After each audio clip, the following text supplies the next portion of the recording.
নমস্কাৰ বন্ধুসকল, প্ৰথমে মই আপোনালোকক স্বাগতম জনাইছোঁ মোৰ ইউটিউব চেনেল অৰূপ চাংমাই মিক্সলৈ।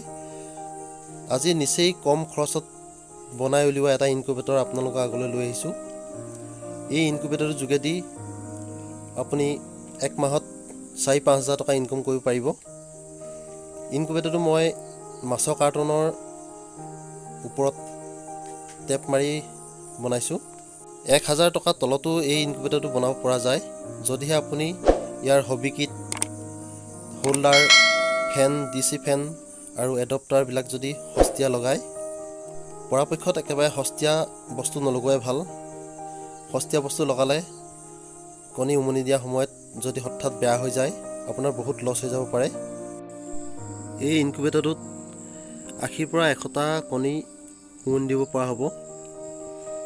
যদি হাঁহৰ কণী উমনি দিয়ে 70-80টা ধৰিব। যদি কুকুৰা দিয়ে তেতিয়া 100টা সম্পূৰ্ণ ধৰিব। ভিডিঅ'টো সম্পূৰ্ণকৈ চাই থাকিব। যদি আপুনি মোৰ চেনেলটোত নতুন হয় তেতিয়া ছাবস্ক্ৰাইব কৰিব, লগতে থকা বেল আইকনটো দবাই থ'ব, যাতে আহিবলগীয়া ভিডিঅ'সমূহ আপুনি পাই থাকিব। এতিয়া মই ইনকুবেটৰটোৰ ভিতৰৰ ভাগ দেখুৱাম। এটা 12 ভল্টৰ এডপ্টাৰ লাগিব, অৰিজিনেল টাটা স্কাই এডপ্টাৰ, আৰু এটা টুপিন লাগিব। এতিয়া মই ভিতৰৰ ভাগ দেখুৱাইছোঁ। 2খন ফেন লাগিব, 2টা হোল্ডাৰ লাগিব আৰু 2টা বাল্ব লাগিব। আৰু বাল্বটোৰ তলত মই পানী ষ্টেণ্ডটো বনাই দিছোঁ। মাজত দেখিছে এইটো লেম্প। যদি আপোনাৰ কাৰেণ্টটো গুচি যায় তেতিয়া লেম্পৰ সহায়তো আপুনি কণী উমনি দিব পাৰিব। তলত দেখিছে মই অলপ ফাঁক কৰি দিছোঁ, যাতে মই কণীবিলাক ধুনীয়াকৈ লৰাব পাৰোঁ।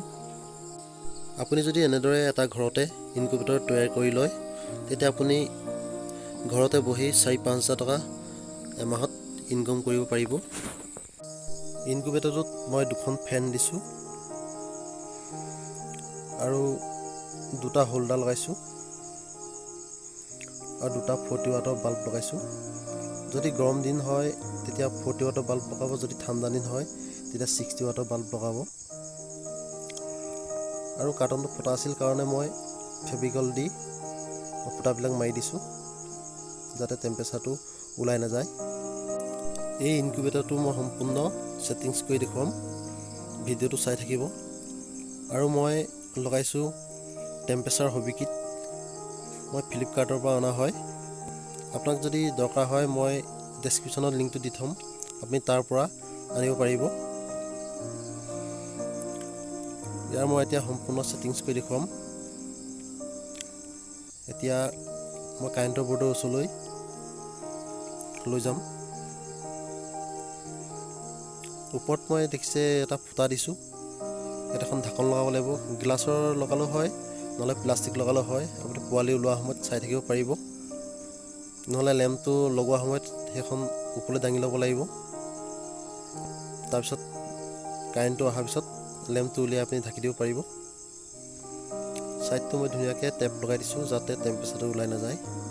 আপুনি এনেদৰে এটা বনাই ল'লে আপোনাৰ ঘৰত বহুত সুবিধা হয়। এতিয়া মই কাৰেণ্টৰ বৰ্ডৰ ওচৰলৈ লৈ আহিলোঁ। এতিয়া ইয়াত মই এডপ্টাৰ আৰু টুপিনটো প্লাগত লগাই দিছোঁ। ওপৰত মই ঢাকোনখন লগাই দিলোঁ, এখন প্লাষ্টিক। এনেদৰে উঠাব পাৰিব, নমাব পাৰিব। যদি লেম্প দিয়া যায় তেতিয়া এনেকৈ উঠাই থ'ব লাগিব। এতিয়া কাৰেণ্টৰ ছুইচ দিয়াৰ আগতে 2টা বাতিত পানী ভৰাই লাইটৰ তলত দিব লাগিব। অলৰেডি মই ষ্টেণ্ড 2টা বনাই ৰাখিছোঁ, এই 2টা। ইয়াত এতিয়া মই বাতি 2টাত পানী ভৰাই সেই ষ্টেণ্ডত তুলি দিম। বাতি 2টা অলপ বহলকৈ হ'ব লাগে, যাতে ফেনৰ হাৱাটোৱে পানীটো খেলে। ফুলকৈ দিব নালাগে, অলপ হাফকৈ দিব লাগে, আৰু অলপ দিব লাগিব। পানীটো হিউমিডিটিৰ কাৰণে দিয়া হয়।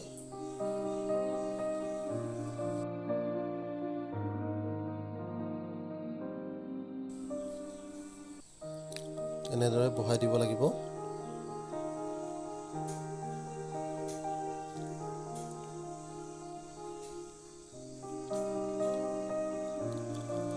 যেতিয়া ফেন ঘূৰিব পানীটো লৰিব। পানীটো মাজে মাজে শুকাই যায়, মাজে মাজে দি থাকিব লাগিব। এতিয়া মই ঢাকনখন লগাই দিম। তাৰপিছত আপোনালোকক মই টেম্পাৰেচাৰ কিটৰ ছেটিংছটো দেখুৱাম।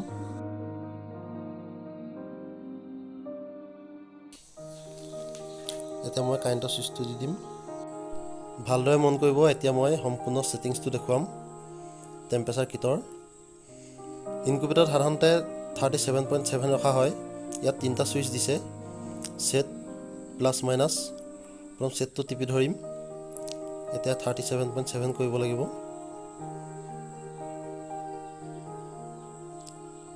এনেদৰে 37.7 কৰাৰ পিছত আকৌ ছেটটো টিপি দিব লাগিব।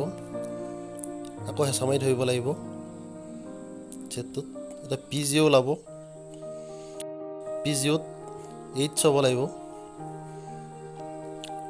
চি কৰিলে কুলিং হ'ব। P1ত টেম্পাৰেচাৰ আপুনি ল' ছেটিংছটো ছেট কৰিব লাগিব। মই 0.7 দিছোঁ। P2ত আপুনি 110 ৰাখিব লাগিব। P3ত আপুনি -50 ৰাখিব লাগিব আৰু P4ত 0.0 ৰাখিব লাগিব।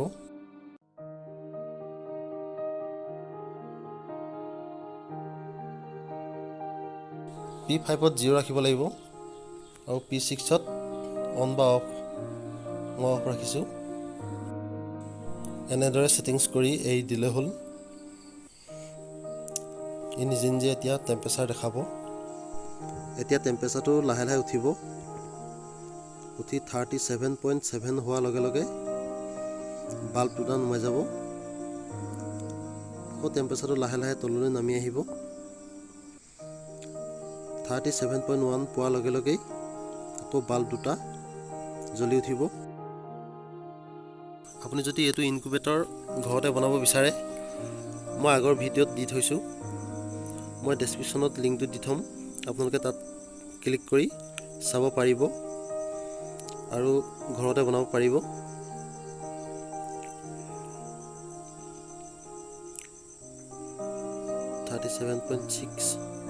দেখিছে 37.7 হোৱাৰ লগে লগে ভিতৰৰ বাল্ব দুটা নুমাই গৈছে।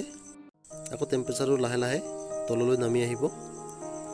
37.1 হোৱাৰ লগে লগেই আকৌ ই জ্বলি উঠিব। আপুনি যদি এনেদৰে এটা ঘৰতে ইনকুবেটৰ বনাই লয়, 80ৰ পৰা 100টা কণী উমনি পোৱালি উলিয়াব পাৰিব। লগতে মাহিলী 4-5 হাজাৰ টকা ঘৰতে বহি ইনকাম কৰি থাকিব পাৰিব। আপুনি যদি কুকুৰা কণী দিয়ে 21 দিনত পোৱালি ওলাব। যদি হাঁহৰ কণী দিয়ে 28 দিনত ওলাব। 2-এদিন বাঢ়িব পাৰে যদি কাৰেণ্টৰ প্ৰব্লেম হয়। এইটো ইনকুবেটৰত কাৰেণ্ট গ'লেও 12 ঘণ্টালৈকে হিট ধৰি ৰাখিব পাৰিব। কাৰেণ্টটো গ'লেও কোনো প্ৰব্লেম নাই। যদি আপুনি এটা টেবুল লেম্প দীঘল চিমি লগা ওপৰত ঢাকনখন এৰুৱাই মাজত লো ফ্লেমত জ্বলাই বহুৱাই দিয়ে, তেনেদৰেও পোৱালি ওলাব, কোনো প্ৰব্লেম নাই। এই ইনকুবেটৰটো বহুত সুবিধাজনক। আপোনাৰ কাৰেণ্ট গ'লেও কোনো প্ৰব্লেম নহয়। লেম্পৰ সহায়তো আপুনি উলিয়াব পাৰিব।